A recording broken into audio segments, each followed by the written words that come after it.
Your wife's pregnant. I can't believe you're with an older woman. A 38-year-old woman is way past her prime.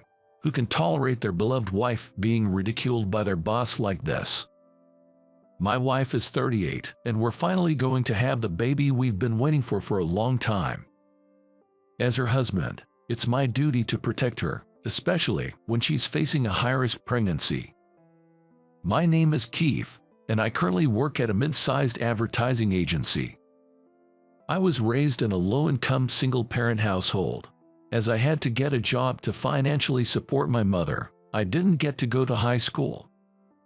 The company I work for only hires college graduates nowadays, but 20 years ago, it was different. It was just a small local advertising firm. That was why they hired someone like me without a high school diploma.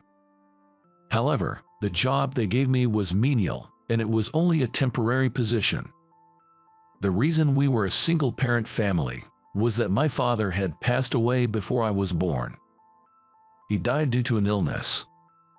My mother, a cleaner, used to clean at a hospital once a week, where she met my father, who was a patient there. Despite people advising her against marrying a man with a short life expectancy, she married him and they started their life together. My father was overjoyed when he learned my mother was pregnant. I have a feeling it'll be a boy. Let's name him Keith. My father, who had chosen the name for his unborn son, passed away 6 months later. I have only ever seen his face in photographs. But whenever I think of the story behind my name Keith, I feel my father's smiling presence. Live your life in a way that would make your father proud. My mother always said to me as a child, a mantra I still hold dear. She continued her cleaning job while raising me. However, after my birth, her health declined, and she couldn't work as hard. As my mother was often missing work, her monthly income was limited. In fact, it was just barely enough for the two of us to survive. That was why, since elementary school, I planned to start working as soon as I finished junior high school. I enjoyed drawing and was good at writing. So my homeroom teacher suggested that I work for the local advertising agency when we discussed my future. With only low levels of education, I was limited to roles like answering phones, delivering documents to clients, and running errands for the others. Since it was a temporary position, the pay was low, and there was no guarantee of continuing employment, so I devoted myself to every task. After working diligently for 3 years, I was offered a full-time position. Drawing and writing helped me to become focused on observing the work of the senior employees while I was doing menial tasks. By the time I became a full-time employee, I had a solid understanding of the routine at work, so I would go beyond my assigned tasks and duties, and start proposing ideas and improvements. My boss recognized my efforts, allowing me to participate in important meetings and projects. The company, originally just a local one, gradually expanded its clientele and became recognized as a mid-sized advertising agency. Just between you and me, your contribution to our company is significant, Keith. Keep up the good work. My former boss Alex once whispered to me at an end-of-project party. Alex, a merit-based boss, always supported me regardless of my educational background. He has already retired, but I'll forever be grateful to him. I met my wife, Emily, when I was 20. After work, I would often stop by the supermarket near the office to do my grocery shopping. Emily, a cashier there, chased after me one day as I was leaving, having finished my shopping. "I'm sorry, I forgot that the stuff you bought was on special." She returned the overcharged amount, a mere 30 cents, which she had run after me to give back. How honest she was. That was my initial impression. Since then, we started chatting casually and eventually began dating. I found that my first impression of her was actually correct. Thinking I'd regret it for the rest of my life if I let her go, I confessed my feelings to her.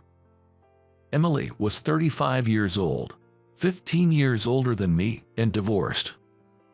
She married someone who came from a wealthy local family after he fell in love with her, but was unilaterally divorced because she was unable to conceive. So, I might not be able to have children. Is that okay with you? Emily asked with a look of guilt, and I told her. Of course, we get married. And to our delight, 3 years into our marriage, we discovered she was pregnant. Emily and I, who had given up hope of having children, were overjoyed and embraced each other. I think the reason Emily couldn't get pregnant in her first marriage was probably due to her ex-husband.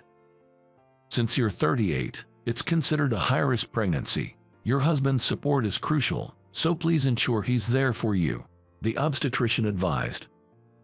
Hearing this, I asked Emily to reduce her work hours at the supermarket. I was also actively trying to help her with the heavy lifting and daily household chores. I truly understood the feelings my late father must have had when he named his unborn child. I wished he could have lived a little longer to see the child that was about to be born. Emily's belly gradually grew, as did my happiness. However, not everything was smooth sailing. The new boss, Charles, was hard on me for some reason. Hey Keith, there's trash in the hallway. Clean that up now. What do you mean? Confused, I asked for clarification, only to be met with a scornful laugh from Charles. You were just a temp doing menial tasks, right? Don't forget that and clean up. Not only me but also my colleagues were shocked to hear that. However, we all knew the kind of backlash we'd face if we defied Charles. So, my colleagues turned a blind eye. Despite being busy with work, I cleaned the hallway. A month after Charles joined, we had a team-building event at a pub. After having some beer, Charles began bragging. My wife's in her late 30s, and she's lost all her charm. At my favorite bar, I just slip a $100 note to a young woman, and off to a motel. Wow, you're having an affair with someone in her 20s. I wish I could attract a young woman like you do, Charles. When the colleagues flattered him, Charles got even more carried away and said to me, Speaking of which, Keith, your wife is 15 years older than you, isn't she? Must be boring to be with an old lady in her late 30s. I can introduce you to a young girl if you want. What a jerk. That was what I thought to myself, but I just laughed it off. Charles, with his graduate degree, looked down on me, a middle school graduate, as if I was nothing. My previous boss, who had already retired, recognized my contributions, but Charles was different. Moreover, he believed younger women were more desirable. It was bad enough to demean his own wife, but I couldn't stand him insulting my beloved wife. One morning, during an important meeting, Emily called me. I'm feeling a bit unwell. It's hard to go to the hospital alone. Can you come with me? That's not good. I'll be right there, I replied. I explained the situation to Charles and asked if I could leave work early. Can't your wife go to the hospital by herself? Well, she's pregnant, so I'd rather accompany her. When I mentioned Emily was pregnant, his eyes widened and then he burst out laughing. Are you trying to say a 38-year-old woman getting pregnant? If you want to ditch work, at least come up with a better lie. It's true, she's really pregnant, I insisted. Charles gaped at me, then sneered. Your wife's pregnant. I can't believe you're actually with an older woman. A 38-year-old woman is way past her prime. That was when I lost it. Are you for real? How can you be so rude? This child means everything to my wife. She needs my support, especially now. Ignoring Charles's attempts to stop me, I rushed out of the office and headed home. I immediately called a taxi and took her to the hospital. Fortunately, her condition soon stabilized, and the baby was unharmed. The next day, as soon as I arrived at work, Charles started ordering me around. Keith, go visit our key customers now. Don't come back until you've secured 10 new contracts. Wait, please.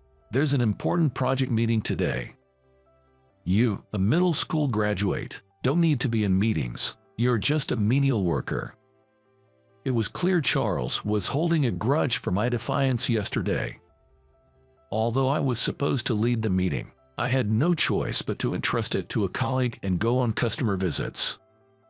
Luckily, our clients trusted me, and as soon as I explained the situation, they readily signed new contracts. I managed to secure 10 contracts before noon and returned to the office in time to attend a project meeting. But Charles wasn't the kind to back down easily. Even as I was explaining a project's plan, he interrupted, saying, "I'm thirsty. Hey, errand boy, I want some orange juice." After I went out to get orange juice for him and returned, he demanded, "Didn't I say I wanted coffee?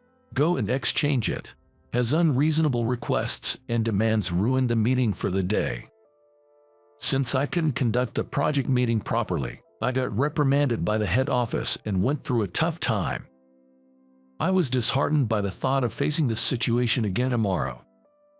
I couldn't bring myself to share any of this with Emily, who was preparing for a high-risk pregnancy. And I didn't want to worry her, which could potentially affect her health. But as Charles's unreasonable bullying continued, Emily noticed something was wrong. "You're not looking well. What's wrong? You don't have to do the housework if you're tired." Saying this, Emily, with her big belly, started doing the dishes. Realizing this wasn't right, I decided to tell her about the terrible treatment I was receiving from Charles. "Is there something wrong with a 38-year-old woman being pregnant? Was your boss joking around? What's wrong with giving birth at an advanced age?" Insulted, Emily was extremely angry. It seemed she felt the need to teach Charles a lesson, not just for herself but for all the women around the world preparing for childbirth at advanced maternal age. "What's the name of your boss?" she asked. "I think his full name is Charles Anderson," I replied. "Oh." Upon hearing Charles's name, Emily crossed her arms and nodded thoughtfully. Then, she came up with a plan and shared it with me. I was skeptical at first, but I knew following her plan was the only way to calm her anger. The following Sunday, there was a neighborhood cleanup event. According to the neighborhood association rules, all residents must participate in cleaning up. We were supposed to gather trash from public spaces around our homes and then take it to the park.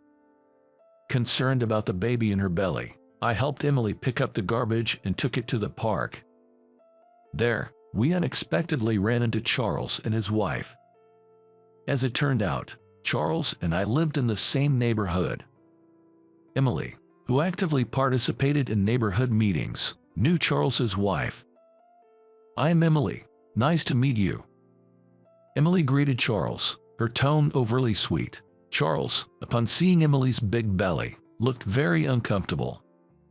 "Charles always says terrible things like women over 30 aren't really women anymore," Charles's wife said. "Oh, no, that was just a joke." Charles, seemingly intimidated by his wife, frantically tried to dismiss his usual remarks in a panic. This happened while all the participants were having coffee after the neighborhood cleanup event. Suddenly, Emily started speaking in a loud voice, making sure everyone could hear her. "There's something I want to tell you. My husband asked his boss if he could leave work early to take me to the hospital. Guess what his boss said?" As Emily spoke, Charles's wife glared at him. He said, "I can't believe a 38-year-old woman still can get pregnant. They are just old hags, not women." This revelation sparked outrage among the women of the neighborhood. It appeared that Emily had already confided everything to Charles's wife, who then started speaking out loud. "Charles often says that women in their 30s shouldn't even be called women." "Oh, no, that's not what I meant." As Charles tried to hastily make excuses, his wife presented a screenshot of Charles's text messages with other women that she had secretly kept on her phone. "I know everything, Charles. You've been looking down on me just because I'm in my 30s and cheating with younger women," she accused. "I'm sorry," Charles muttered. "I thought I could put up with it, but I can't stand the fact that you belittled women who were giving birth at an older age." With a fierce look, Emily grabbed Charles's arm and dragged him out of the park. While everyone from the neighborhood association stood there in shock, my wife Emily winked at me. It felt like the thorn had been removed from my heart, and I instinctively hugged Emily. Since then, Charles hasn't shown up at the office. Apparently, his wife filed for divorce, claiming a significant amount of money for a property settlement. His repeated mistreatment of his subordinates had all come to light, resulting in his instant dismissal. Furthermore, President Johnson, recognizing my past achievements, promoted me to the head of the department. The first thing I did was create a more comfortable workplace in our department. No more looking down on women because of their age. Encouraging male employees to take paternity leave. Because of these reforms, the relationships among the staff improved, and our work performance significantly increased. Emily safely delivered a baby boy, fulfilling her dream of becoming a mother. Now, as the head of the department, I lead by example by taking paternity leave and devoting myself to child rearing. We named our son after my late father. Dad, your grandson is born. Reporting to my Father in heaven, Emily and I vowed to protect our child at all costs. Watching our son grow every day, Emily and I feel truly blessed. It was our 15th wedding anniversary on that day. Having coffee with my wife after dining at the restaurant where I proposed to her, she dropped a bombshell. I've fallen for someone else. I know it's terrible to say this on a day like this, but I can't keep it secret from you any longer. I never expected that at the very place where I asked her to marry me. Fallen for someone else. She said nothing, just kept her head down. I was at a loss, looking up at the ceiling. But then, I suddenly realized she had been acting suspicious. My wife, who used to be frugal, started buying expensive makeup products and owning designer bags, one after another. And she would just leave them in our bedroom. Are those designer bags you have at home the gifts from him? At my question, my wife trembled. It seemed that was the case. I'm sorry, he gave them to me as presents. We were just friends at first, but we both realized we were serious about each other. I don't know if I'll end up with him, but I can't stay with you, feeling like this. The word divorce crossed my mind. She was in love with someone I never met. Didn't she vow to stand beside me for life's ups and downs? After her confession, everything seemed pointless. I felt like an idiot and didn't even feel like getting angry at her. Fine, let's split up. I don't want to know who you're in love with. I don't even want to talk to you. Don't you ever show up in front of me. My wife nodded silently at those words. I sighed deeply, took some money out of my wallet, and put it on the table. I don't want you coming home with me. Just go straight to your parents' house. I'll send all your belongings later. But I just need some time alone. I can't stand to see your face right now. Hearing that, my wife grabbed the money I left on the table. And she quickly left the restaurant. After she was gone, I took a sip of the cold coffee, feeling empty. She was someone I wanted to spend the rest of my life with, but sadly, I'll never see her again. She broke my heart and shattered it into pieces. That was the night I parted ways with the woman I loved. Soon after, I sold our house and moved into a cheap apartment. I used work as a convenient excuse for not taking care of myself. I would eat takeaways almost every night as I had no time to cook for myself. My shirts were always wrinkled as ironing was time-consuming. I would often sleep over in the office as I couldn't be bothered going home. One day, my boss, Bob, called me in his office. Listen, ever since your wife left, your life's been a mess. I'm sorry, maybe I should find myself a new wife. I joked in response. A new wife? All right, I'll find one for you. Actually, there is a girl I've been meaning to introduce to you. What?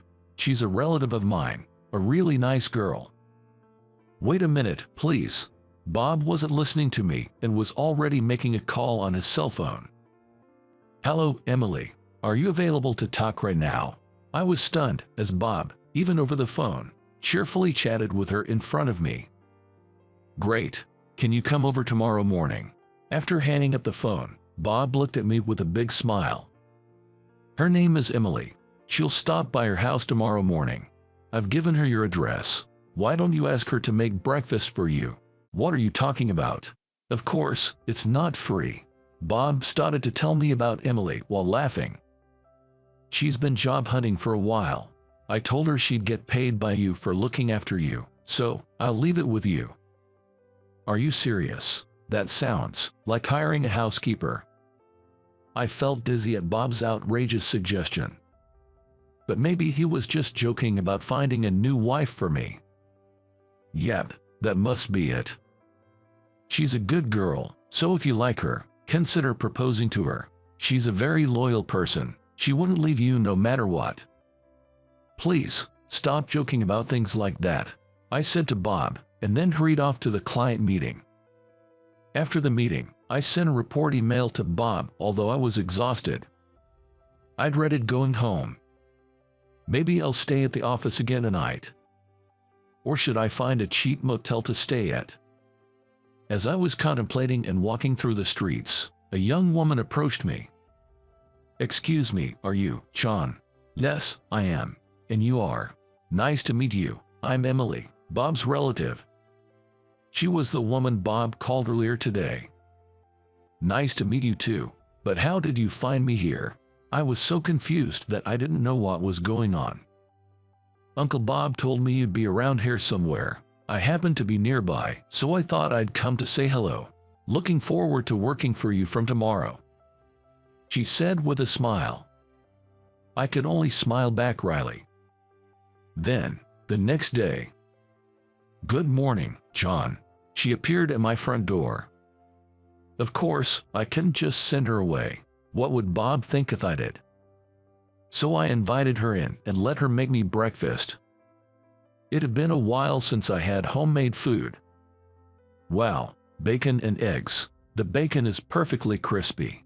I'm glad you liked the way I cooked it. She chuckled at my words. I looked at her and said, It's been a while since I had proper breakfast.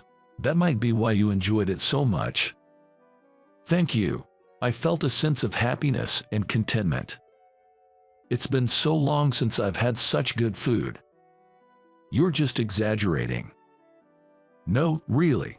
$10 an hour is not enough for this. I should pay you more. No, the current rate is good enough for me. But that doesn't feel right to me. At my words, she slowly shook her head. I'm unemployed at the moment. I can improve my cooking skills by doing this, and even get paid for it. So I couldn't, and I wouldn't ask for a pay rise, she said with a bright smile. By the way, why did you agree to look after an old guy like me? Her expression changed instantly.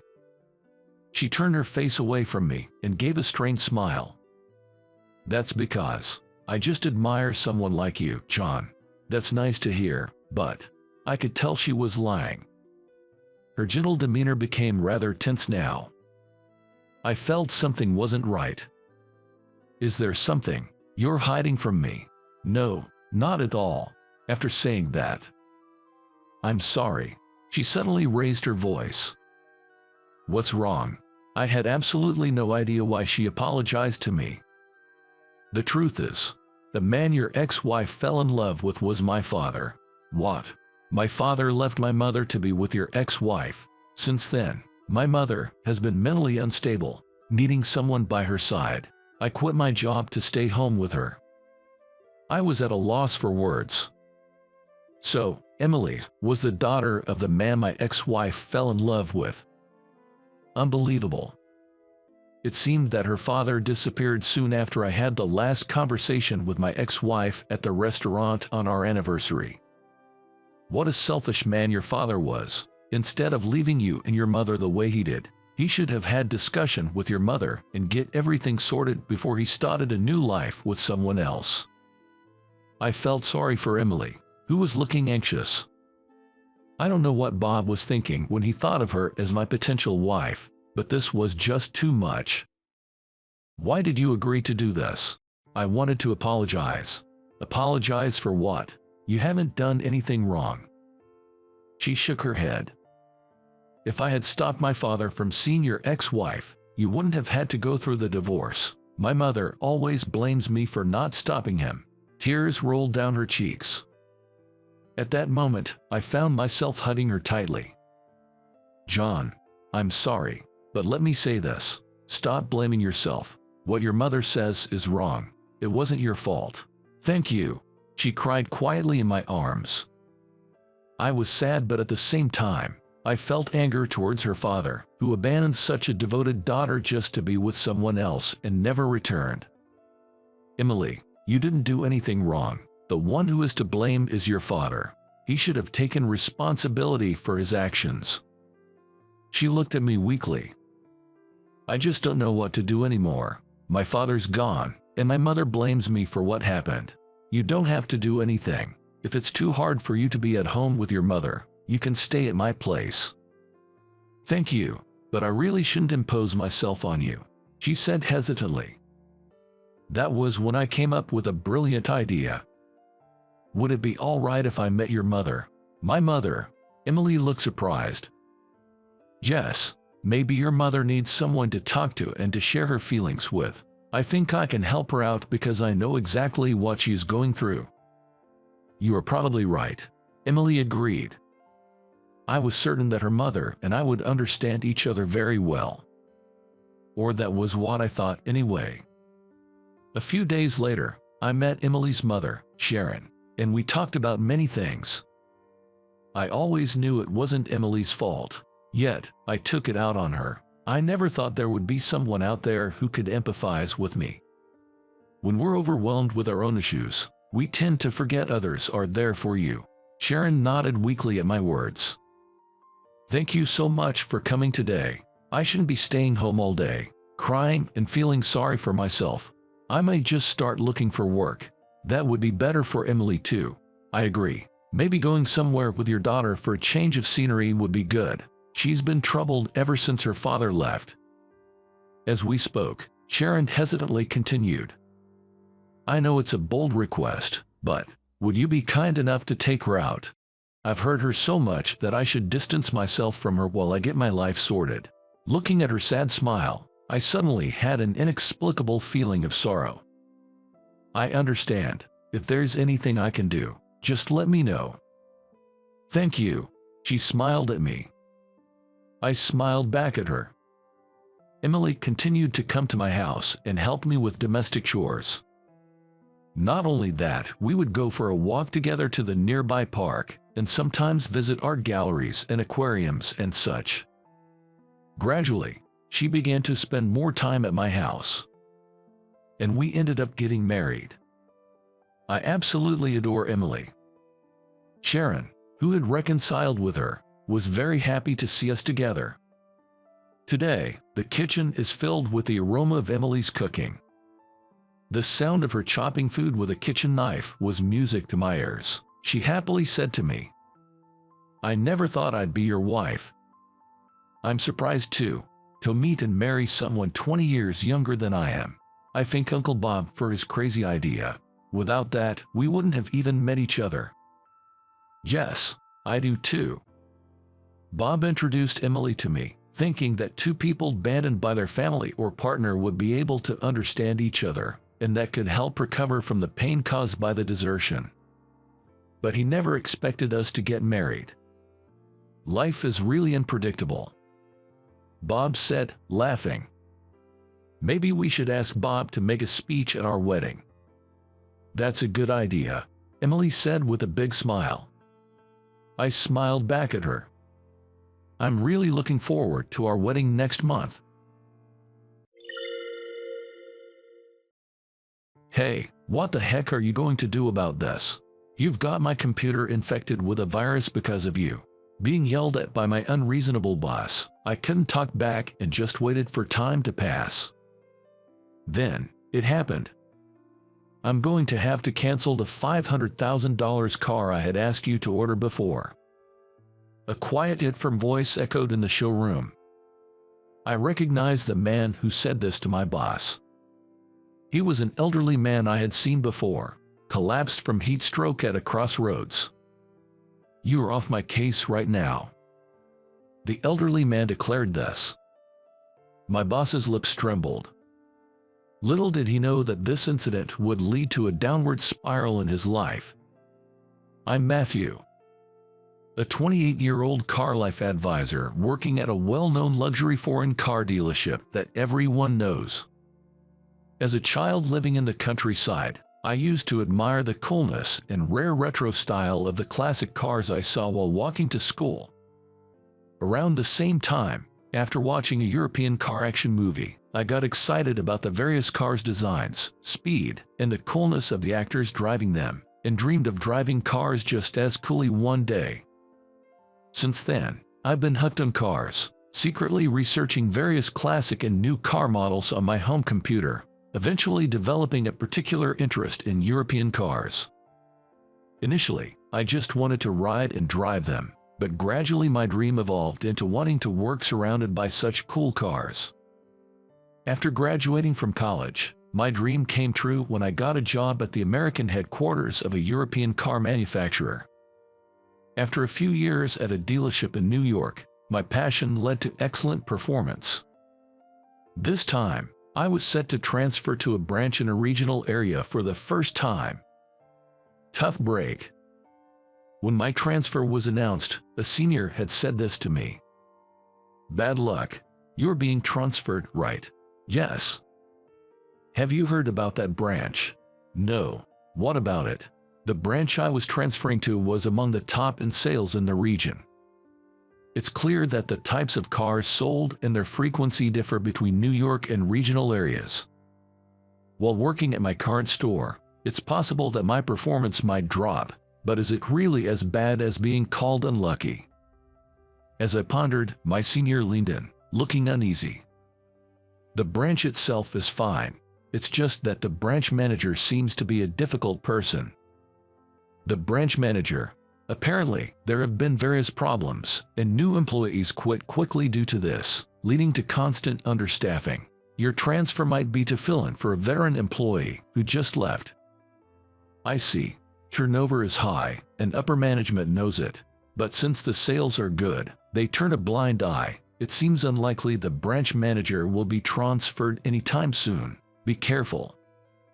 Thanks, I appreciate it. With a vague sense of unease, I prepared for my move from the headquarters to the regional branch. "My name is Matthew. I'm looking forward to working with you all." On my first day of transfer, during the morning meeting where I was introduced, I sensed a somewhat cold atmosphere. The staff did applaud, but it felt mechanical, lacking warmth. Having come from the headquarters and knowing what my senior had told me, I was somewhat prepared, but it didn't feel like a warm welcome from anyone, not just the branch manager. The notorious branch manager was named Ken, and soon enough, I was to learn the truth behind the rumors I had heard from my senior. "I'll be out for sales visits now. Take care of the rest." "Yes." "What's with that look? Got a problem?"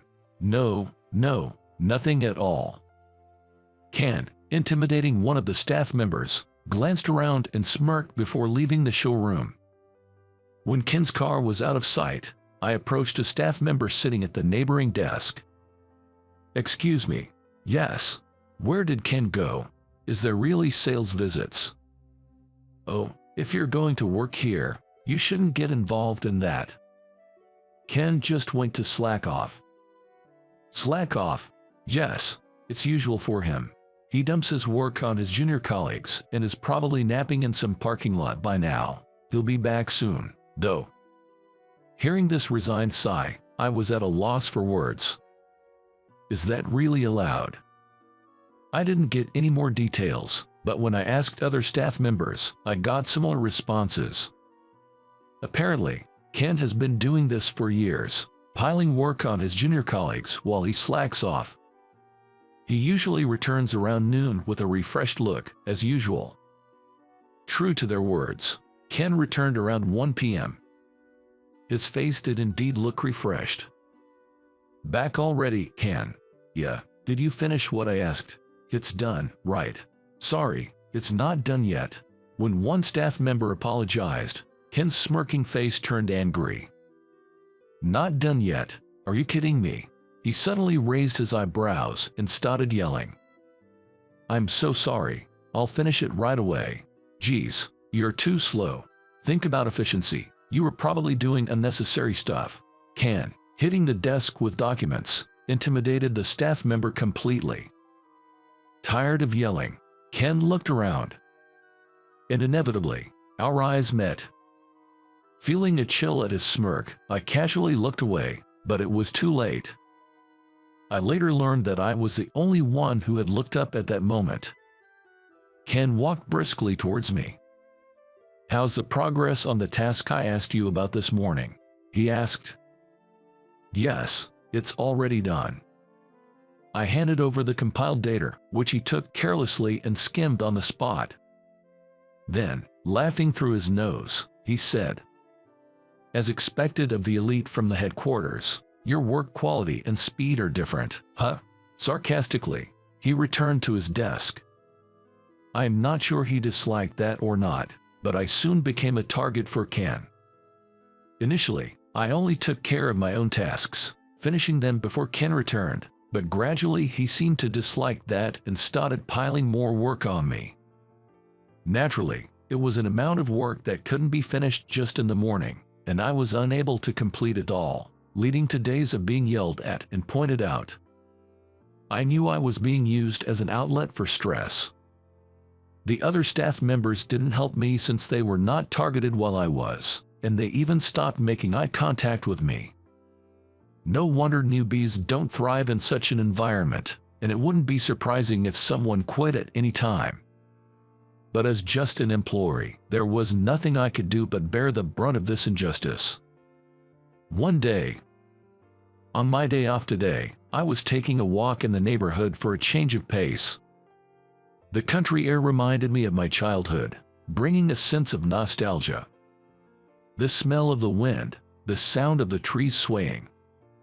Being healed by the atmosphere I couldn't feel in the city, I enjoyed the scenery. But it was really hot today. Wiping the sweat that was beading, I thought about getting an iced coffee and bought one from a vending machine.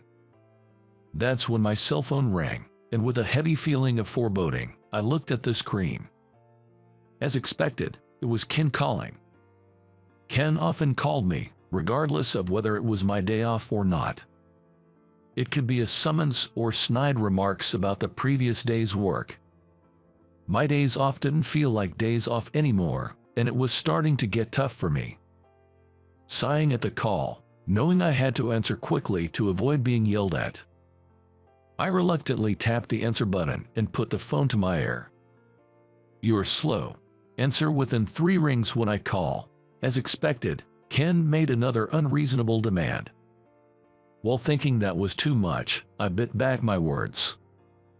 I'm sorry. What can I do for you? Just get over here right now. But Ken just said that and hung up.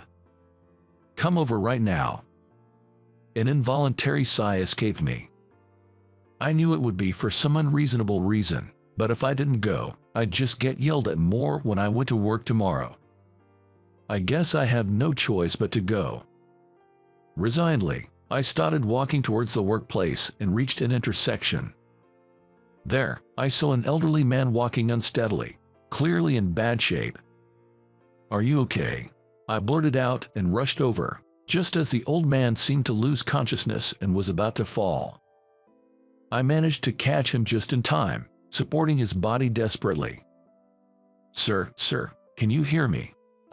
The old man's body was burning hot, yet he wasn't sweating at all. It was heat stroke. I needed to get him somewhere cool. Looking around, I found a bench in the shade of a tree and took him there. I only have the iced coffee I just bought, but it's better than nothing. I removed one layer of the old man's clothing and pressed a can of iced coffee against his neck. I really wanted to give him water, but there were no vending machines or convenience stores nearby. And I couldn't leave the old man alone to go buy something. Hello, emergency services, yes. An old man seems to have heat stroke and is about to collapse. He's barely conscious, and I'm cooling him down with a can of iced coffee now. Yes, yes. Understood. Please hurry. Having called an ambulance, I continued talking to the old man. The ambulance is coming. Don't worry, you'll be okay. Please come quickly. While I was panicking about what to do next, I heard a voice. Oh, what's happening here? A lady who happened to pass by spoke to me. Isn't that you, Thomas? What's going on? Do you know this gentleman? Yes, yes. Is it heat stroke? Have you called an ambulance? We're waiting for it now. I really wanted to give him some water, but this is all I have. I have some iced tea with me. Let's try giving him that for now. Is that okay? Of course, and I'll contact Thomas's family as well. Thank you so much. The lady quickly contacted the old man's family, and in the meantime, I gave him the iced tea she had handed me. I'll let the family know as well. The ambulance will be here soon. Let's stay strong. As she encouraged him, the old man nodded a few times, though his consciousness was still hazy. A few minutes later, the ambulance arrived safely. I handed over the situation to the paramedics, thanked the lady, and then rushed off to work. By the time I arrived at work, it had been over 30 minutes since Ken's call. You're late. What time do you think it is? As expected, Ken yelled at me furiously, making me jump. No matter how much I explained that I couldn't leave the old man, I knew Ken wouldn't listen, so I just let his yelling go in one ear and out the other. The reason Ken called me turned out to be trivial. He said something was wrong with his computer and wanted me to fix it. The issue was basic, so I couldn't help but think how he could manage as a branch manager with such trivial complaints. You can go home now, he said. Wanting to leave as soon as possible, I left the workplace without saying a word. Worried about the old man, I didn't go straight home but instead went to the lady's house to ask about him. Fortunately, he was safe, which relieved me. Although I was appalled by Ken's attitude, being able to help someone left me feeling somewhat refreshed as I went to sleep that night. Dreading another day of Ken's yelling, I went to work the next day only to find the workplace in an uproar. What's going on? Matthew, it's serious. Something's wrong with Ken's computer. His computer. Ken was yelling all over the place, and all the staff were at their wits' end. Amidst this, Ken spotted me arriving and rushed over. Hey, Matthew. Yes. What are you going to do about this? Your fault my computer got infected with a virus. What do you mean? Don't play dumb. You did something yesterday. I didn't do anything. Liar. How are you going to fix this? As I delved into the details, it seems that after I left yesterday, Ken opened an email that had arrived on his computer. However, that email contained a virus that infected the computer upon being opened. As a result, Ken's computer got infected and stopped working. Ken was making a big fuss, blaming me because I had touched his computer the day before. Of course, I had no recollection of this, and what he had asked me was just basic operations. I hadn't even opened his mailbox, let alone sent him any mail. Everyone, including me, was just dumbfounded by his unreasonable behavior. But Ken's anger didn't subside, and his so-called lecture, more like baseless accusations, went on for a long time. It continued even past the opening time of the store, and he was yelling so much that some customers got scared and left. Something had to be done. But there was no stopping Ken's momentum.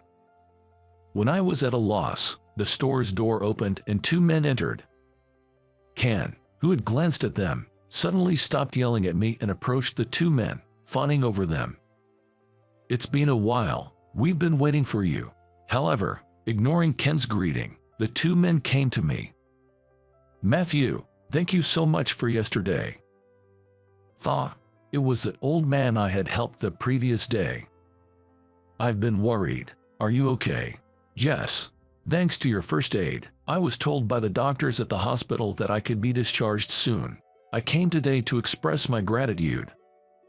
No need to thank me. I'm just glad to see you're doing well." The young man accompanying the old man appeared to be his secretary. It turned out that the old man, a chairman of a large corporation, had been a customer of our dealership for a long time, both personally and corporately, favoring our brand.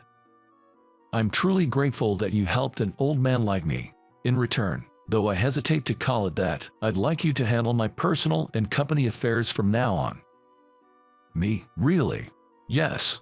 I was moved by your actions yesterday. Your continuous care gave me strength. I would trust you," Thomas said with a smile. But hearing his company's name, I realized he was a prestigious client traditionally managed by branch managers.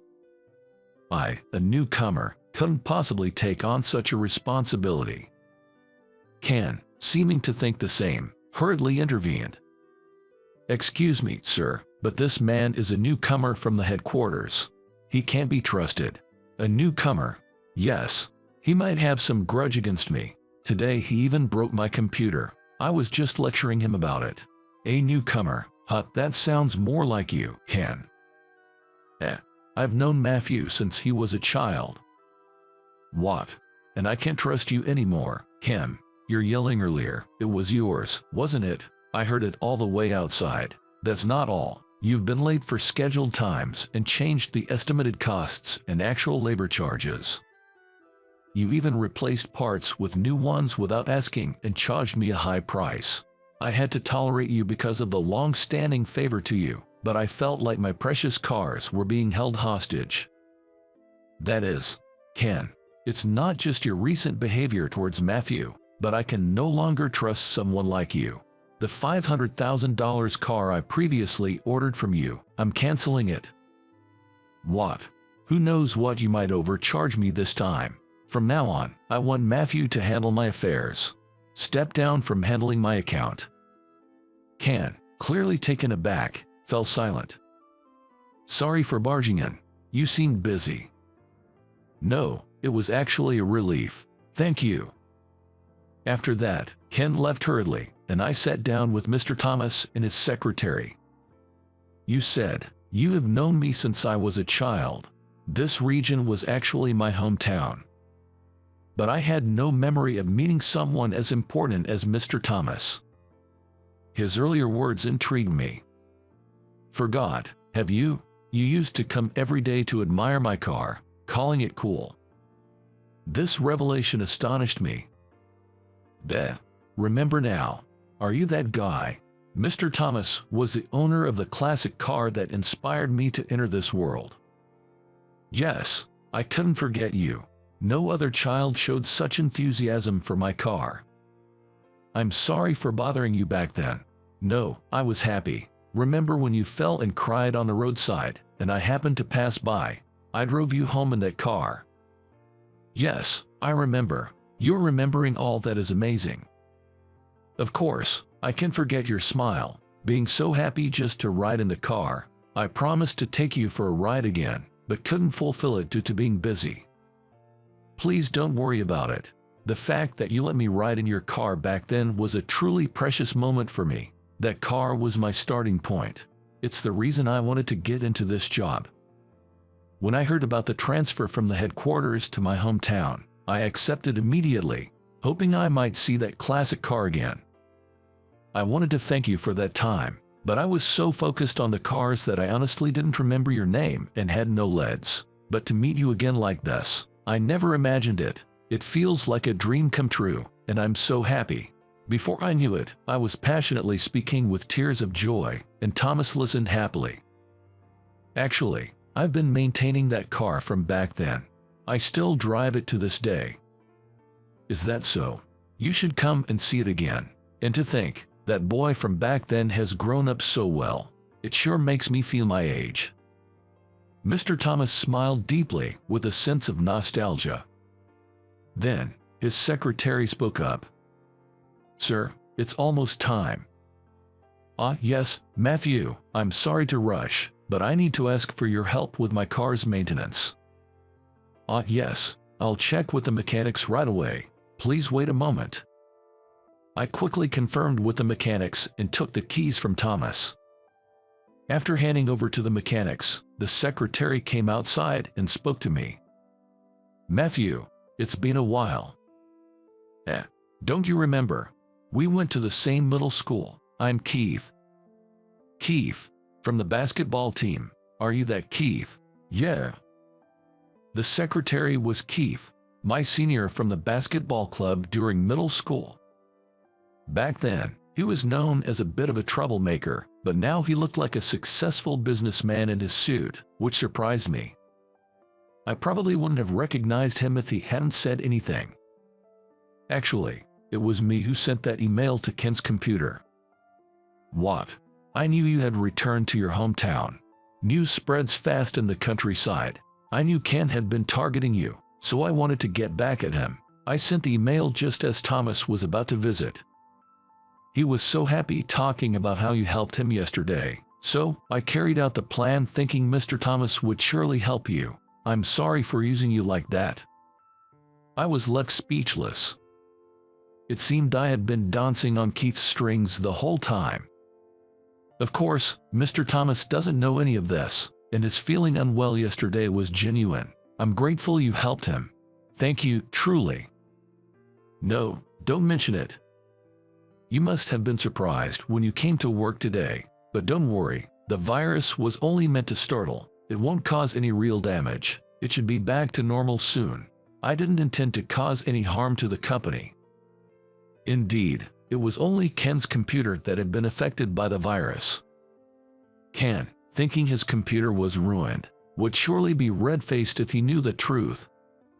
I shouldn't be proud of it, but after all the trouble he caused, Mr. Thomas was also quite relieved. Keith's mischievous grin sent a chill down my spine. "You haven't changed at all, Keith." "Is that so? Well, I've always been this kind of person."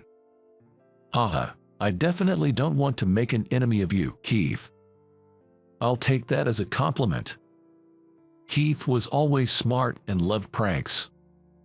I remember when our club coach unjustly scolded us and Keith ran off with his wig, leaving us all to face the consequences, but everyone felt better afterward. I've already informed the headquarters about Ken, so don't worry. We're working with our lawyer to refund the overcharges Ken made to Thomas. His future looks pretty bleak now. Seeing his cunning smile, I vowed never to cross Keith. Later, I learned that the good sales at our dealership were largely due to Thomas's purchases of personal and company cars. Ken losing Thomas as a client meant losing everything for him. Mr. Thomas told me he had no choice but to continue dealing with us because there were no other dealerships nearby, and he particularly liked our brand safety and design. Especially that classic car he first let me ride in. He bought it with his first earnings and had a strong attachment to it. He was pleased to have someone admire it as cool and to have such a significant impact on that person's life.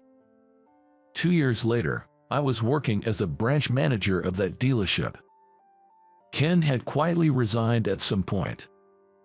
"Do you want to know what happened to Ken after that?" Keith asked me, but I shook my head, not wanting any more involvement. Even though I was still new as a store manager, I felt that the dealership, which had been listless under Ken, was beginning to come alive again. "I'm counting on you." Receiving such encouraging words from customers who visit the store fills me with joy. Mr. Thomas has been coming every 3 months since then to maintain that classic car. Being able to see the cool car that inspired me to pursue this career again makes my work days more fulfilling.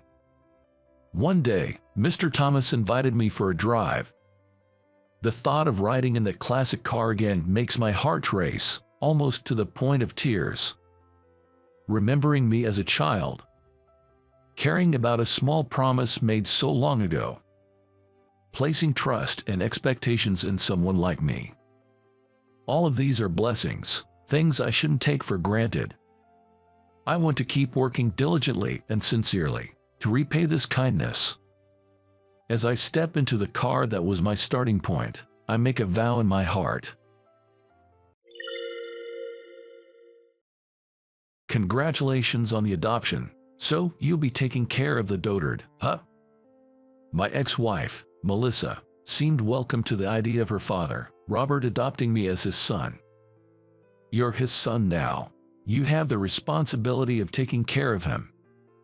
After dumping the responsibility of caring for wheelchair-bound Robert, Melissa disappeared the next day with Michael, who she had an affair with. With her gone, it was just Robert and me left. "Robert, I'm here for you. Let's get through this together." Then, he smiled slyly. "All right, so first, let's sell this house." I was dumbfounded. What was he thinking? My name is Edward. I'm a 35-year-old nurse working at a general hospital in town. Having lost my parents to illness early in life, I wanted to work closely with patients and entered nursing school after graduating high school. My life has been work-centered, but lately, I've felt the urge to consider marriage seriously. Many female nurses are working at my workplace, but I've never really hit it off with anyone. I always thought if I were to marry, I'd prefer a woman from a different profession, so I secretly registered a membership with a marriage consulting agency. Despite being introduced to several women, I never really clicked with anyone. Even if I felt a connection, the women would turn me down. Perhaps it's because I don't show much enthusiasm when thinking about living together. I was dumped quickly after splitting the bill on a first date.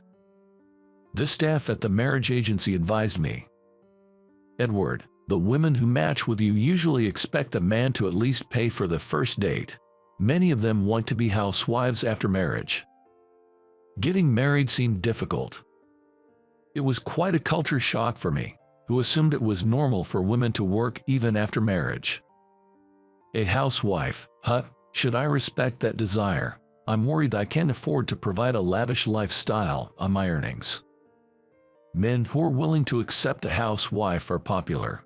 You can consider a life plan where your wife relaxes at home for a few years after marriage and then starts working part-time for her own spending money. Taking the staff's words to heart, I decided to tell the next woman I met that I was okay with her being a housewife for a while after marriage. That's when I matched with Melissa, a 30-year-old. She's the same age as you, Edward, and she's youthful and energetic. I think you should seize this opportunity. The staff warned me that if I missed this chance, my future prospects might be bleak, so I decided to focus on Melissa. Once I met her, she was a pretty woman who had been a campus beauty queen in college. After she graduated her university, she didn't work but took care of her father, Robert, instead while doing house chores. The fact that she had no work experience bothered me a bit, but I didn't dwell on it. I not only paid for our first date, but also the following ones. Melissa had a strong desire to become a housewife, but I accepted that. As we dated, I was drawn to her easygoing and fearless personality. She seemed to like my serious nature. Our relationship progressed smoothly, and I eventually met her father, Robert. He was a farmer with extensive land and a house in the suburbs. Although he wasn't actively farming anymore, he had converted some of his land into a parking lot and was living off the passive income. Robert and I hit it off right away.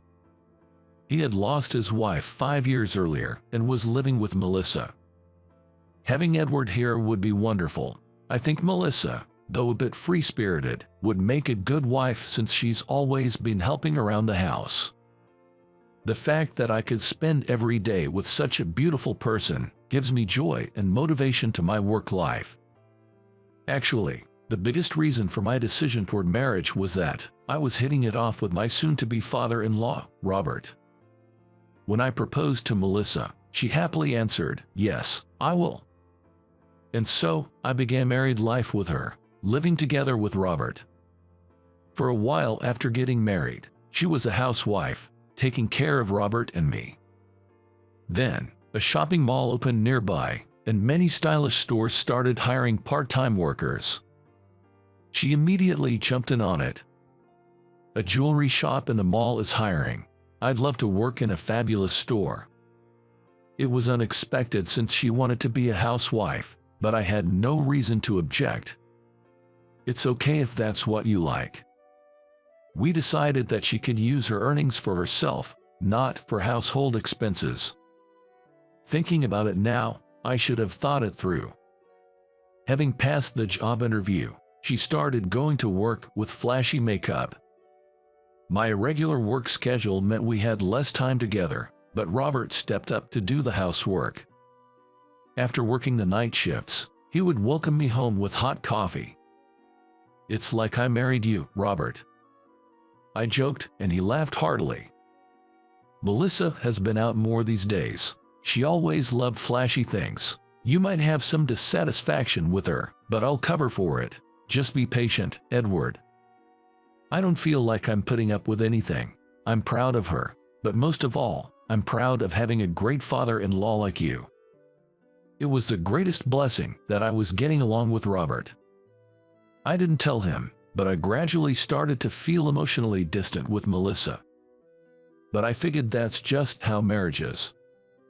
Above all, Robert was a good man who I deeply respected. That alone made me grateful for this relationship.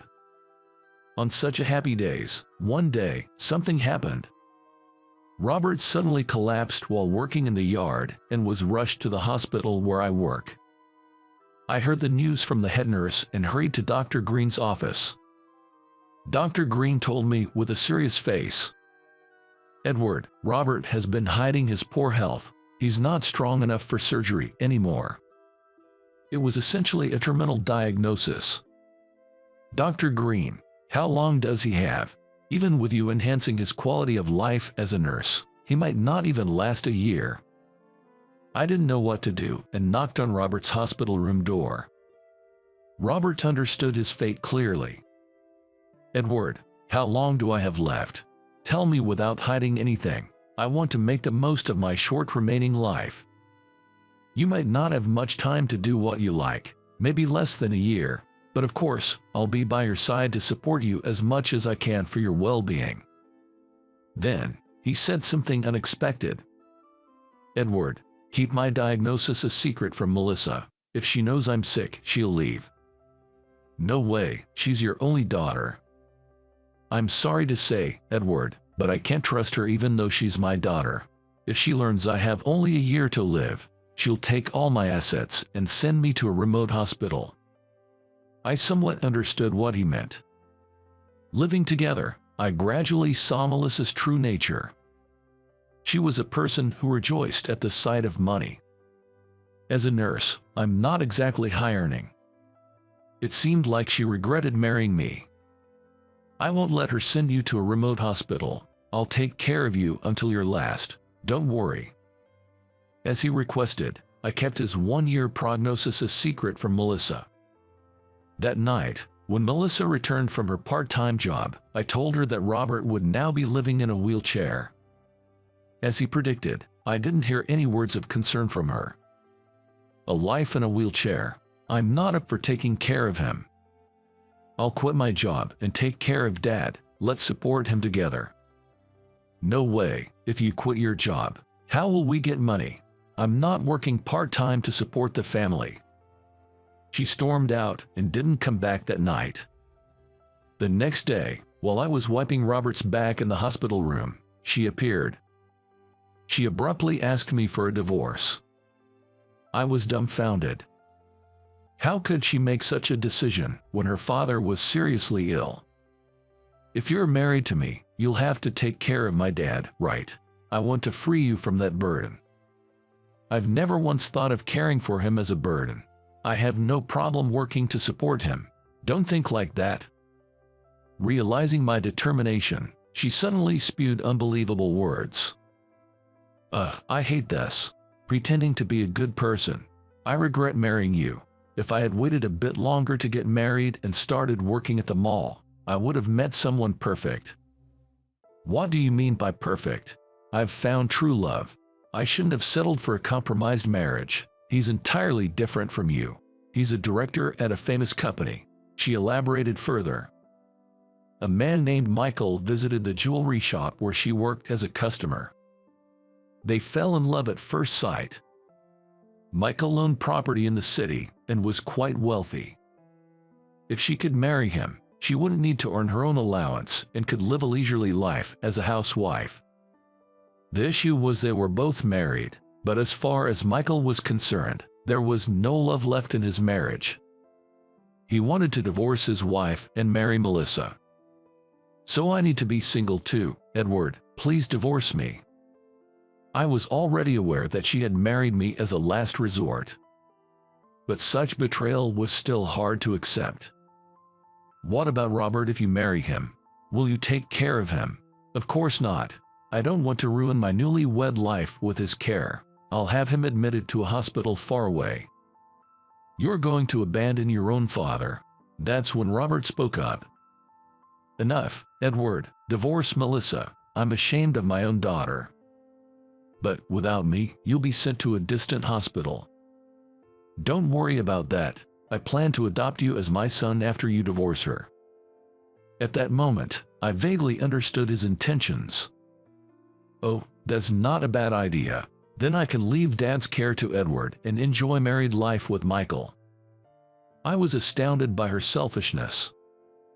"Edward, you don't have any parents. I want you to stay as my son." Melissa sneered mockingly. "That way, you can claim half of Dad's estate.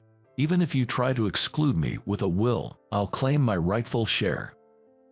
Melissa, always greedy for money, was sensitive to such matters. But she didn't know about Robert's one-year prognosis. She probably thinks estate matters are far off. "Michael loans a mansion in the city. I'll get part of his estate, so I can give you a little, Edward." A few days later, Michael showed up in the hospital room. Initially, I was angry but kept calm since we were in the hospital. When Michael saw me, he looked apologetic. "Edward, thank you for everything with Melissa. From now on, I'll make her happy. I apologize for her priorities, Robert." "I don't want to be called Robert by someone like you. Get out." I tried to calm down the agitated Robert. Michael stood there, enduring quietly. He had come knowing this might happen. He doesn't seem to be an outright villain. At this point, I even wondered if he was somewhat deceived by Melissa. "See, he's sincere, right? I really love him, so Edward, please divorce me." Regardless of Michael's feelings, clinging to Melissa after all this seemed pointless. Disgusted with her, I agreed to the divorce. "All right, I will divorce her, Melissa. After that, do as you wish." Things progressed swiftly from there. Robert, perhaps feeling he had limited time, was unusually active. I divorced Melissa and became Robert's adopted son. Melissa clapped her hands cheerfully. "Congratulations on the adoption. Now, you take care of the dotard." I raised my voice in anger. What a terrible daughter, calling your own father dotard, but my words meant nothing to her. "Now that you're the dotard's son, you have the responsibility of taking care of him. I'm glad I met a nurse, even if it came with a drawback." She left me with the responsibility of caring for Robert in his wheelchair and disappeared the next day with Michael. For Michael and Melissa to marry, Michael first had to finalize his divorce. Moreover, even after Melissa's divorce, she couldn't immediately marry another man. But such things no longer concerned me. I was determined to make Robert's remaining life as wonderful as possible. So, I wheeled Robert back home. Returning home after a long absence, he seemed relaxed. I tried to encourage him. "Robert, I'm with you. Let's do our best." Robert then grinned slyly. "All right, so let's sell this house first." I was taken aback. What was he planning? He began to convert his assets into cash one after another. He sold the land he rented as monthly parking and the unused farmland. A large sum of money began to accumulate in his bank account. "If I leave too much money, Melissa will take it all. I'll use my assets myself. Edward, will you indulge in an old man's whims?" I, now his son, had no desire for his inheritance. Robert's property was his to use, and it was fine if he spent it all. I don't plan to leave any inheritance in this world, Edward. I'm going to enjoy my life to the fullest. That's what I want. That's a great idea. Let's spend it all. Thank you, Edward. I'll do just that. What do you want to do, Robert? I'll be your hands and feet. Just tell me. He looked as if reminiscing something dear. Well, I've lived a life without travel. Being a countryman, I want to travel, preferably abroad. I thought it was a great idea. Leave it to me. Let's go on a world tour.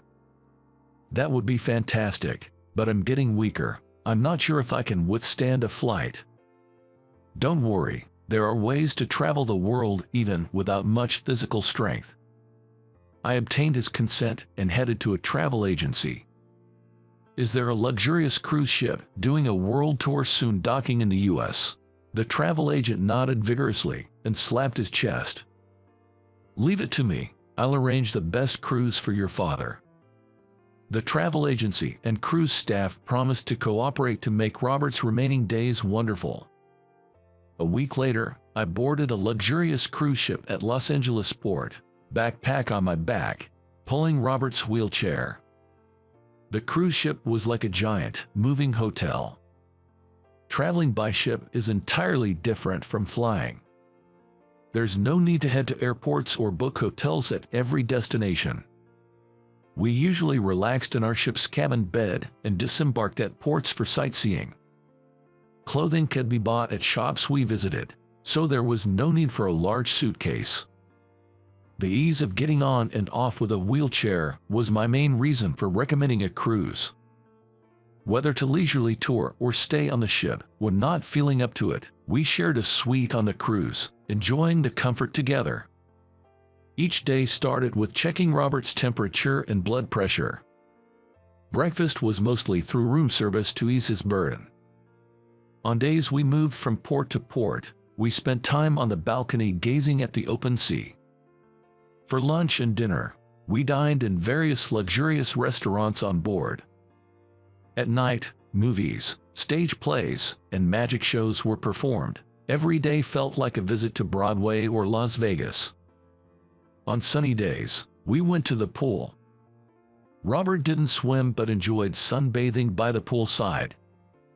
I eagerly applied suntan oil to get a tan. If Robert felt unwell, we simply relaxed in our cabin. Then my nursing skills came into play. The manager and the onboard doctor, who were aware of Robert's illness, assured us of 24-hour medical support. He could enjoy international travel without overexerting himself. For a while after starting the journey, he seemed surprisingly lively. He stepped out with a cane instead of a wheelchair when he felt good. From Los Angeles to San Francisco, then Hawaii to Australia. We became familiar faces to other tourists by dining at the same restaurant every day. Robert quickly made many friends with his warm smile.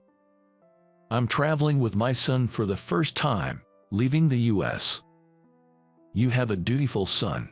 My child seems to have forgotten us after marriage, so my spouse and I decided to live as we please. That's all right. Leaving an inheritance only causes disputes. Not just elderly couples, but wealthy young power couples and solo female travelers were among the passengers. One of them was Patricia, a lady in her 60s. She had elegantly dyed pale purple hair, who Robert got along with particularly well. She had lost her husband to illness 10 years ago and lived a lonely life since. My children told me to travel and relax. Gazing at the sea, I realized how much I fretted over trivial things. Robert, having lost his wife to illness as well, deeply sympathized with Patricia. They deepened their connection through the journey. The days on the cruise were peacefully unique. Free from rushing for flights. Watching the blue ocean from the balcony, Robert murmured, "When I turn to ashes, scatter me in the sea. Then I can travel the world forever." I nodded silently in agreement. The ship passed the Suez Canal, heading to Egypt, then Greece. Enjoying the contrast of white buildings and the sky in Greece, Robert walked alongside Patricia. I keep a respectful distance.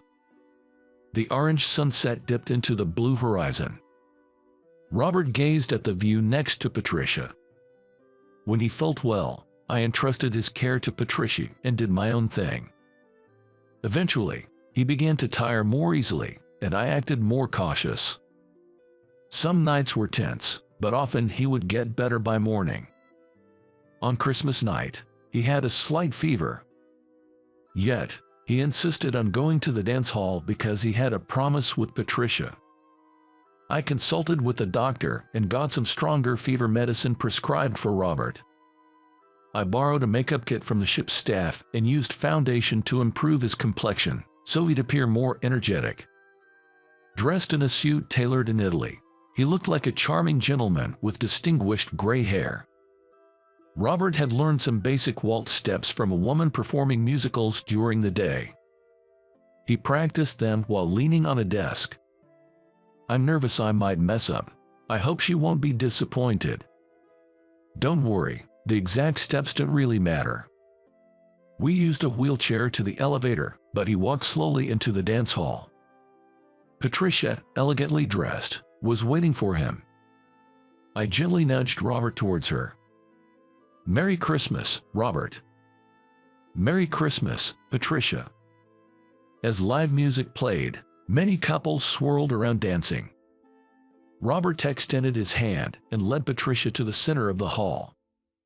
His steps were shaky, but Patricia covered for him gracefully. That turned out to be their first and last dance together. On New Year's Eve, during the countdown party, I hurried through the ship's corridor, anxious. This ship had a stable internet connection, keeping us always connected to the U.S. Without a personal computer in my room, I used Captain Christopher's room. That day, I received a call from Melissa. After a long time, I find myself face-to-face with Melissa during a video chat. Her heavy makeup seemed a bit off, making her look older. I had to search hard for you. When did you and the old man go abroad? I'm having a tough time here. Please come back soon. Returning might take a bit longer. Is it urgent?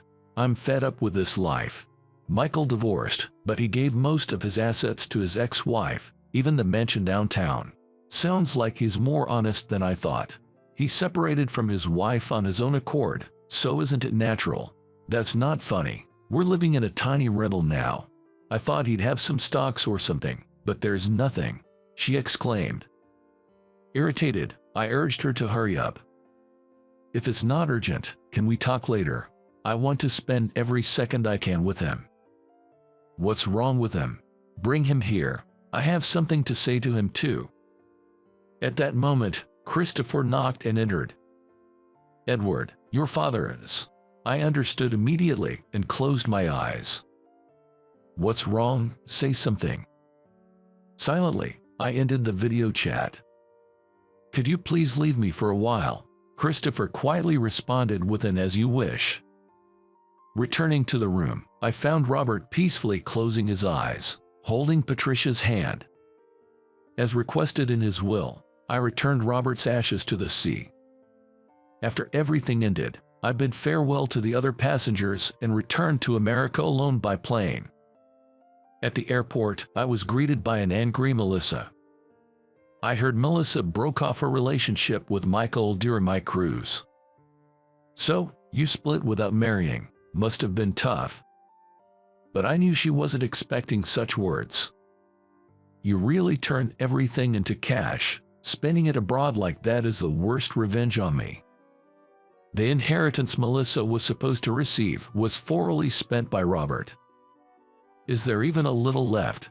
Well, there is a small piece of unused farmland left.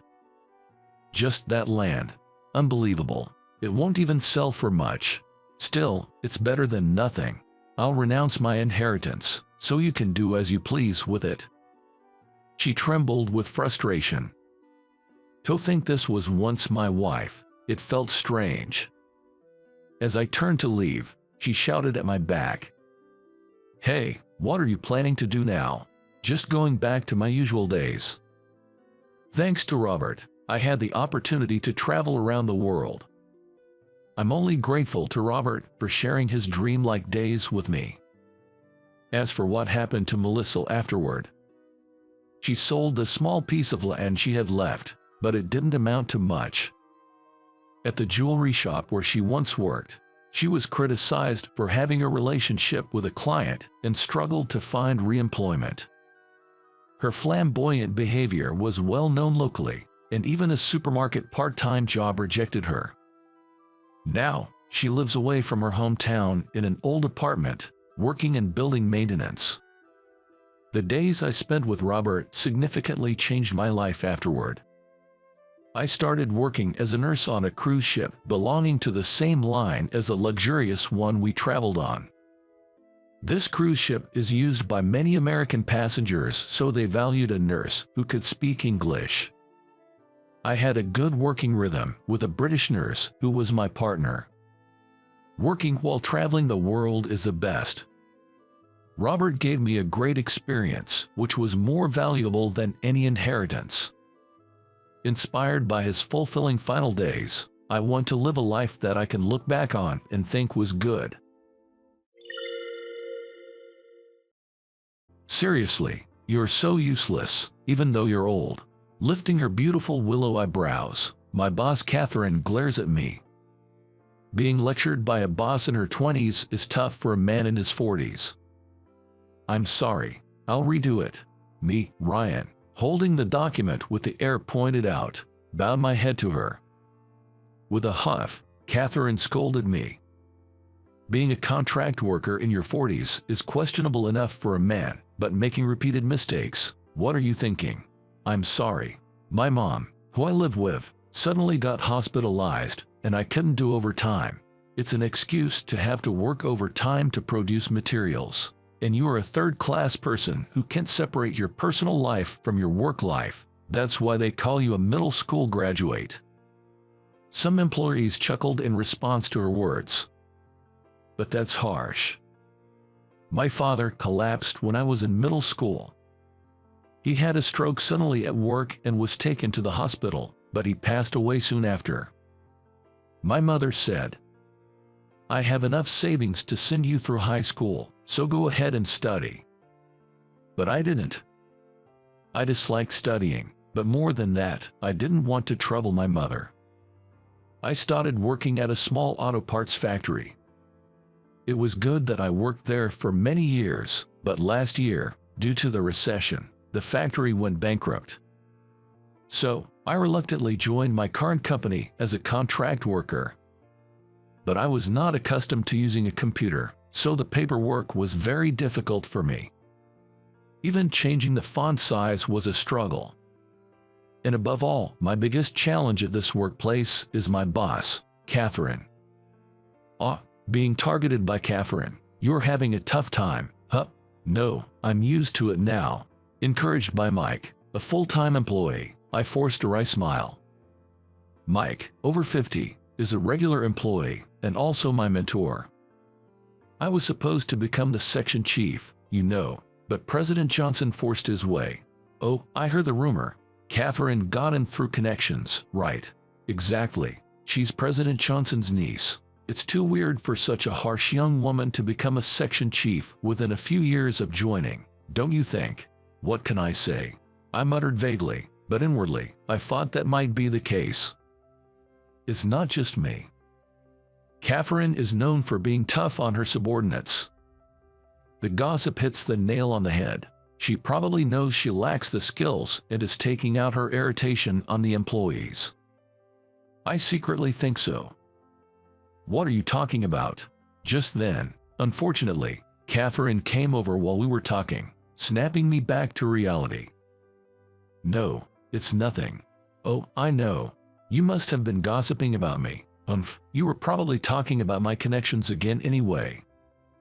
Catherine snorted and glared at us sharply. No, that's not what we were talking about. Mike tried to offer a polite smile, but Catherine kept glaring at us without moving. Both of you, an extra hour of overtime. Got it. Yes. I've mentioned that I can't do overtime. Isn't your mother hospitalized? The nurses are there to look after her, so you don't need to assist, right? Her words sparked anger in me. I don't want her meddling in my mom's affairs. Plus, I've told them that I can't do overtime. Acting all high and mighty, what's her deal? But I swallowed the rising emotion and, looking down, said to her, "Understood.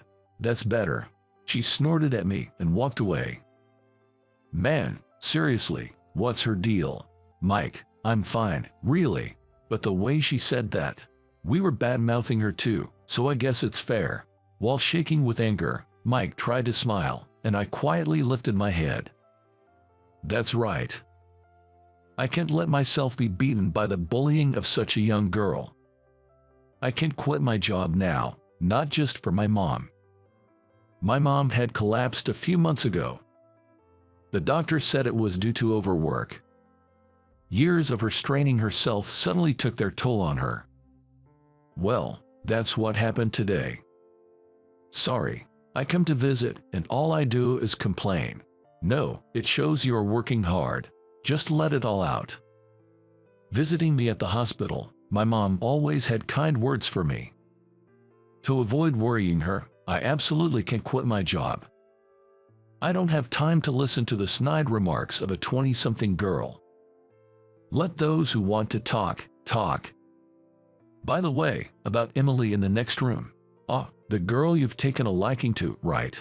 Lately, her sister's been too busy to visit. She seems lonely. I'm a bit concerned. Mind if I go check on her? Is it okay if I join you? Yes, of course. Emily is a high school girl hospitalized in this hospital. Bored, my mom had met her in the hospital hallway, and they quickly hit it off. Emily is really honest and adorable, but it's tough for her. Her parents are ill. Well, she's having a hard time. As we walked down the hallway, my mom told me about Emily. And we arrived in front of her room. Emily, how are you? Oh, hi, my sister just came to visit. Oh, is that Susan? Thank you for always taking care of my sister. Hearing that voice, I was startled. It was a voice I recognized. But surely not. Catherine. We looked at each other, our eyes wide with shock. Because there stood Catherine herself. That girl is my sister. Catherine and I were talking in the hospital waiting room. We couldn't have had this complicated conversation in Emily's room, and besides, I didn't want to show my mom that I was being scolded by a younger boss. So, your sister is hospitalized. Yeah, she needs another surgery because of complications from an accident. An accident. When she was little, she had a car accident coming back from an amusement park with our parents. I was home, busy with my thesis and was safe, but... So your parents are? As I asked, she looked down and shook her head. My dad is still bedridden in the hospital. My mom's in a wheelchair, and I take care of her. So, you've been working non-stop for your sister's sake. That's right. My uncle, seeing our situation, hired me through connections. Oh, but I earned my position as section chief through my own efforts. Yet, all you guys do is gossip, which really gets to me. She clenched the can of coffee she was drinking. I'm sorry. I didn't know your situation.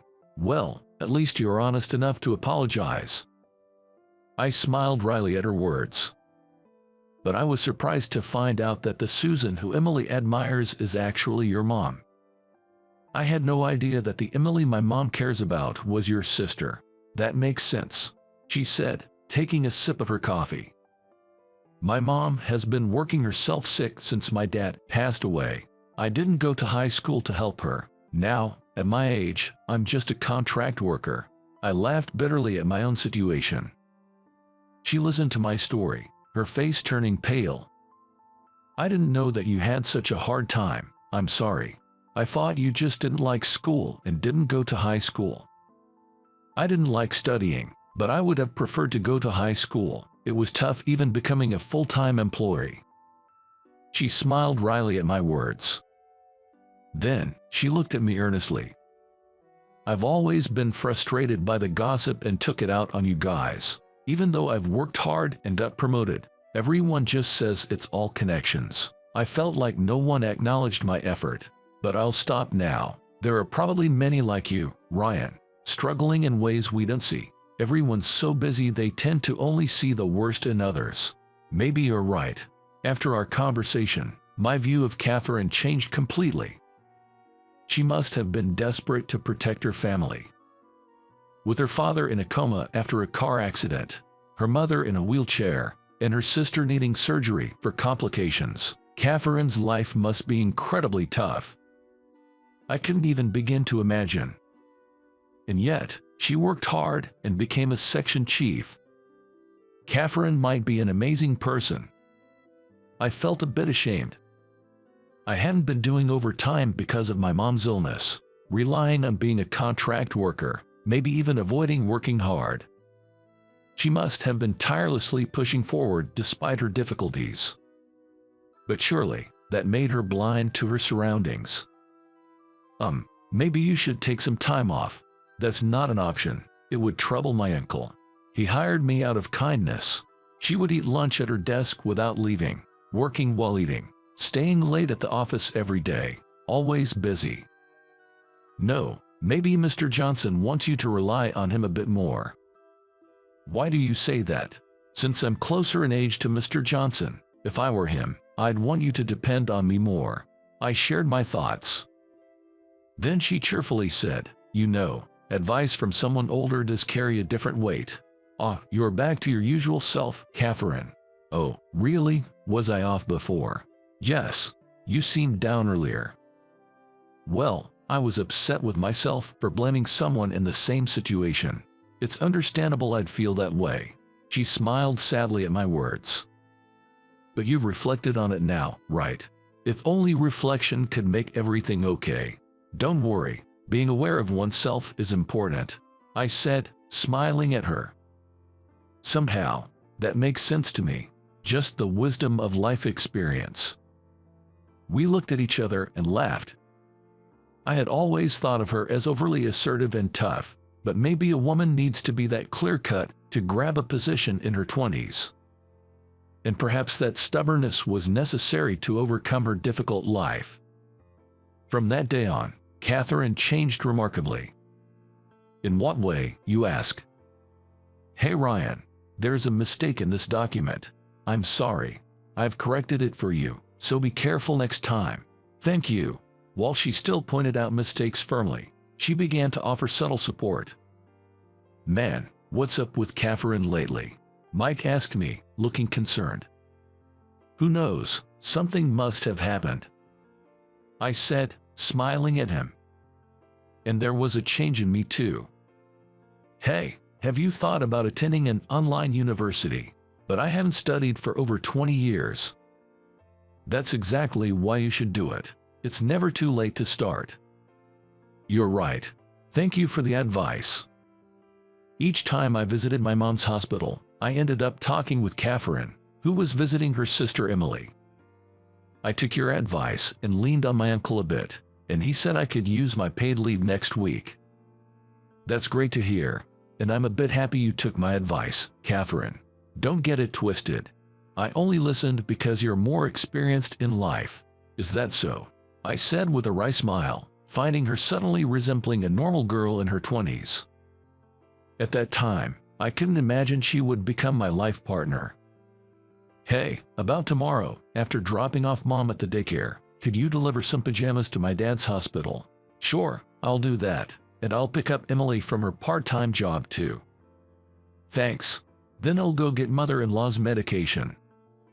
From then on, Catherine and I began seeing each other not just at work, but also at the hospital, growing closer as we talked more. After I graduated from an online university and changed jobs, I secured a full-time position. Last year, we bought a house and now live together with her sister. My mom was thrilled to suddenly have 2 daughters. Catherine has become much calmer now, with a kinder smile. Sometimes I miss her old fiery spirit. Next year, we're going to have our wedding. No longer just a boss and subordinate, but husband and wife. I'm determined to make her happy for life, and today, like every day, I'm enjoying our busy life together.